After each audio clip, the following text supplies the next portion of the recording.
Hello students, how are you all. बच्चों, आज हम पढ़ने वाले हैं एक नया chapter, that is work power and energy. ठीक है, तो बच्चों ये हमारे यूनिट 4 है। क्लियर। तो बड़ा ही इंटरेस्टिंग चैप्टर है, इसको ध्यान से देखना। तो सबसे पहले एक आइडिया दे देता हूँ वर्क पावर एनर्जी का। ठीक है, कि बेसिकली है क्या। तो बच्चों, जब मान लो आपके पास कोई एक ब्लॉक है और मैं इस पर एक फोर्स लगा के इसे डिस्प्लेस कर देता हूँ। ठीक है, मान लो ये इसकी इनिशियल पोजीशन है और ये क्या है, इसकी फाइनल पोजीशन। तो जब भी डिस्प्लेसमेंट होगी तो मैं कहूंगा कि क्या हुआ है, हमारे पास वर्क डन हुआ है। ठीक है, हमारे पास कोई ना कोई वर्क की वैल्यू है। ठीक है, तो वर्क को हम लोग अलग अलग रेफरेंसेस से पढ़ेंगे। ठीक है, और एनर्जी का मतलब क्या था बच्चों, कि किसी भी काम को करने की कैपेसिटी। जैसे आपके पास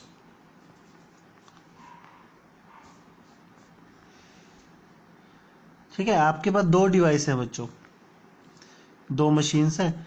ठीक है, एक जो है वो ज़्यादा काम कर सकती है और एक कम काम कर सकती है। तो मैं क्या कहूँगा कि जो ज़्यादा काम कर सकती है उसके पास जो है वो ज़्यादा एनर्जी है। ठीक है, तो बच्चे, जितनी कोई भी डिवाइस, कोई भी पर्सन जितना ज़्यादा वर्क कर सकता है, ठीक है, तो उसको हम लोग क्या बोलते हैं कि उसके पास उतनी ज़्यादा एनर्जी होगी। क्लियर। सो इसको समझना बहुत ही ज़्यादा ईजी है। और जो नेक्स्ट आता है बच्चों, लास्ट इसका जो कंसेप्ट है वो है पावर। ठीक है, तो पावर क्या होता है बच्चों, मैं एक एग्जांपल देता हूं। मान लो आपके पास,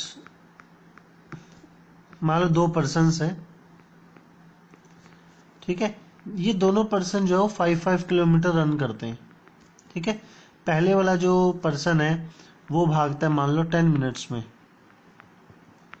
ठीक है, और ये वाला पर्सन लेता है सिर्फ 5 मिनट्स।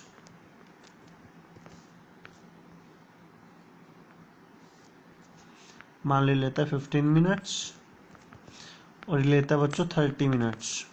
तो मैं क्या कहूँगा कि जो आपके पास फर्स्ट पर्सन है उसकी पावर कम है, सॉरी ज़्यादा है, क्योंकि इसने उसी काम को, दोनों ने वर्क तो सेम किया है बच्चों।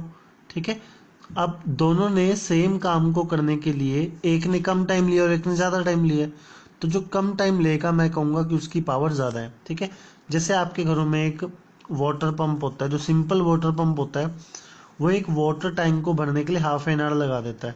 ठीक है, और जबकि एक समर्सिबल वाटर पंप है, एक बड़ा पंप है, वो वाटर टैंक को बहुत ही जल्दी फिल कर देता है। ठीक है ना, तो मैं कहूँगा कि उसकी पावर जो है बहुत ज़्यादा है। ठीक है, ओके। ऐसे ही कोई ट्रक है, एक छोटा ट्रक है, एक बड़ा ट्रक है। ठीक है ना, तो कौन ज़्यादा वर्क कर सकता है सेम टाइम में, बड़ा ट्रक ज़्यादा काम कर सकता है उसी टाइम में। ये 1 आवर में अगर 1 टन कैरी करता है तो ये 1 आवर में, ठीक है ना, 10 टन कैरी भी कर सकता है। तो मैं कहूँगा कि इसकी पावर ज़्यादा है। ठीक है, तो बच्चों, किसी एक पर्टिकुलर इंटरवल में कोई डिवाइस जितना ज़्यादा काम कर सकता है उसकी पावर उतनी ही ज़्यादा होगी। ठीक है, तो बच्चों बेसिक सा इंट्रोडक्शन है हमारे पास वर्क के बारे में। ठीक है, तो हम लोग स्टार्ट करते हैं। ठीक है, दैट इज़ वर्क। ओके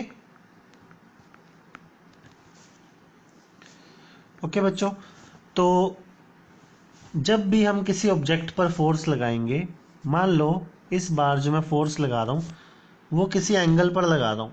ठीक है, और डिस्प्लेसमेंट जो है बच्चों इस डायरेक्शन में है, ये डिस्प्लेसमेंट की डायरेक्शन होगी एस। दोनों वेक्टर क्वांटिटीज हैं तो वेक्टर मेंशन करेंगे, और दोनों के बीच में एंगल कितना है बच्चों, थीटा। क्लियर, तो it is very easy to understand. Clear, तो बच्चों वर्क का फॉर्मूला क्या होता है आपके पास, आपने वर्क का फॉर्मूला क्या लेना, that is F into S cos theta. ठीक है, या तो डिस्प्लेसमेंट का कंपोनेंट फोर्स के डायरेक्शन में ले लो। ठीक है, या फिर फोर्स का कंपोनेंट, अगर ये एफ है तो ये क्या होगा बच्चों, F cos theta.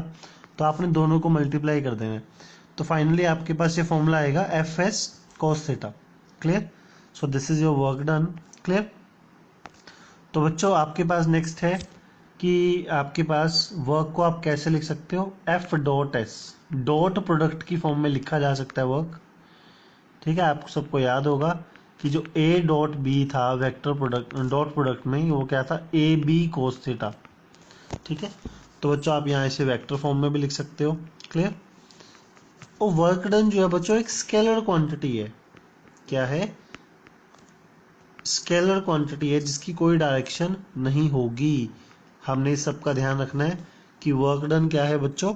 Scalar quantity. Clear? और उसके बाद हमारे पास बच्चों क्या है? वर्क का एसआई यूनिट। ठीक है, हम लोग वर्क को किस में नापते हैं? जूल में। एनर्जी का जो यूनिट है जूल, वही किसका यूनिट है? वर्क डन का। क्लियर?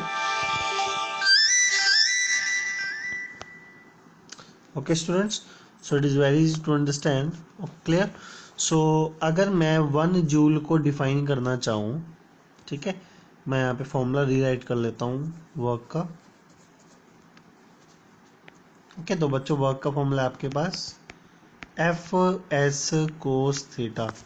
तो मैं अगर 1 जूल को डिफाइन करना चाहूँ, अगर आपके पास फोर्स जो है वो 1 न्यूटन है, डिस्प्लेसमेंट है बच्चों वो 1 मीटर है, ठीक है, और एंगल कितना है? 0 डिग्री।